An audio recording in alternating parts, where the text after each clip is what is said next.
ವರ್ಷದ ಎಂಡಿಂಗ್ ದಿವಸ ಪಂಚರ್ ಆಗಿಬಿಟ್ಟವನೆ. ಅಪ್ಪ ಮನೆ ಹೋಗೋಣ, ಪಂಚರ್ ಹಾಕ್ಸೋಕೆ ಏನು ಮಾಡೋಕ್ಕಾಗುತ್ತೆ. ಪಂಚರ್ಗೆ ಹಿಂದೆ ತಳ್ಳೋಕ್ಕೂ ಆಗೋಲ್ಲ. ಮನೇಲಿ ಪಂಪ್ ಇದೆ. ನೆನ್ನೆ ಹೋಗ್ಬಿಟ್ಟು ಟ್ಯೂಬ್ ತಂದಿದ್ದೀನಿ ಸೇಫ್ಟಿಗೆ, 450 ರೂಪಾಯಿ ಕೊಟ್ಟು.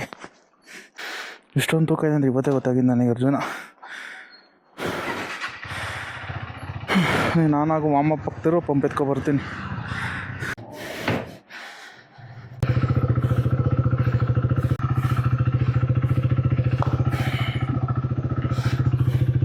ಯಾಕೋ ಒಂದು ಇದೇ ಸರಿ ಇಲ್ಲ ಇವತ್ತು, ವರ್ಷದ ಎಂಡ್ ಅಲ್ವಾ, ಅದಕ್ಕೆಲ್ಲ ಸೆಕೆಂಡ್ ತಿಕ್ಕ ಹೊಡಿತೈತೆ ನನಗೆ. ಐಸ ಮನೆ ಪಟ್ಟ ಅಂತ ಹೇಳಿ ಓಡಿಸ್ಕೊಂಡು ಜಿಮ್ಗೆ ಹೋಗೋಣ ಇವತ್ತು. ಏನು ಪಾರ್ಟಿನೂ ಇಲ್ಲ ಗೆಟ್ಟೂ ಇಲ್ಲ, ಸ್ವಲ್ಪ ಬೇಗ ಹೋಗ್ಬೇಕು. ಬ್ರೋ ಮತ್ತೆ ಪಂಚರ್, ಅದು ಇಷ್ಟು ದೊಡ್ಡ ಸ್ಪ್ರಿಂಗ್ ಹೋಗ್ಬಿಟ್ಟಿತ್ತು ಬ್ರೋ. ಇವಾಗ ಮನೇಲಿ ಪಂಪಿತ್ತು, ಏರ್ ಹೊಡ್ಕೊ ಬಂದೆ. ಆ ಟ್ಯೂಬ್ ಇರುತ್ತಲ್ಲ ಅಲ್ಲಿಂದ ಏರ್ ಬರ್ತೈತೆ, ಅದಕ್ಕೆ ಸೇಫ್ಟಿಗೆ ತಂದಿದ್ದೀನಿ ಇದನ್ನು.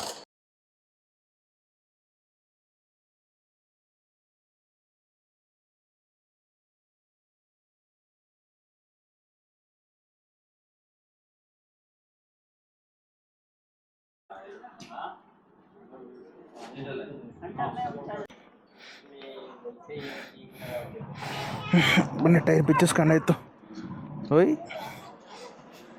ವರ್ಷದ್ದು ಲಾಸ್ಟ್ ಎಂಡಿಂಗು, ಇರೋಬರಲ್ಲ ಹಿಂಸೆ ಕೊಟ್ಬಿಡ್ತೀನಿ ಅಂತ ಹೇಳ್ಬಿಟ್ಟವನು ಅರ್ಜುನ. ಮತ್ತೆ ಪಂಚರ್ ಆಯಿತು.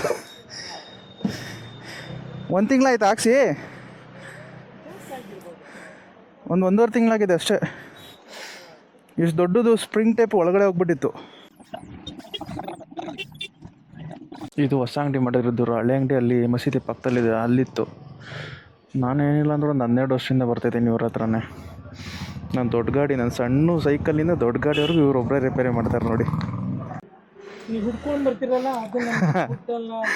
ಹಾಂ ಅಪ್ಪ,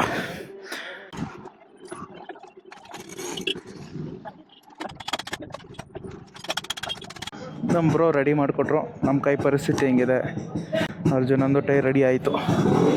ಟ್ಯೂಬ್ ಏನು ಬೇಕಾಗಿರಲಿಲ್ಲ, ಆದರೆ ನಾವು ರೈಡಿಗೆ ಹೋದಾಗೆಲ್ಲರ ಬೇಕಾಗುತ್ತೆ, ತಾನೇ ಹಿಡ್ಕೊತೀನಿ, ವಾಪಸ್ ಕೊಡೋಲ್ಲ. ಹಾಂ ಬಾಯ್ಸ್, ಅಂತೂ ಇಂತೂ 1 ಅವರಿಂದ ಕಷ್ಟಪಟ್ಟಿದ್ದಕ್ಕೆ ಅರ್ಜುನ ರೆಡಿ ಆದ. ಬನ್ನಿ ನಮ್ಮ ಮನೆಗೆ. ಅಂತೂ ಇಂತೂ ವರ್ಷದ ಕೊನೆಯಲ್ಲಿ ಅರ್ಜುನಂಗೆ ಲಾಸ್ಟ್ ಪಂಚರ್ ಹಾಕ್ಸಿದ್ದೀನಿ. ಮುಂದಿನ ವರ್ಷದಿಂದ ಪಂಚರ್ ಆಗಬೇಡ ಕಣಪ್ಪ ಅರ್ಜುನ. ಹೊಸ ಟೈರ್ ಹಾಕಿಸ್ತೀನಿ, ನಿಮಗೆ ಹೊಸ ಶೂಸ್ ಕೊಡಿಸ್ತೀನಿ.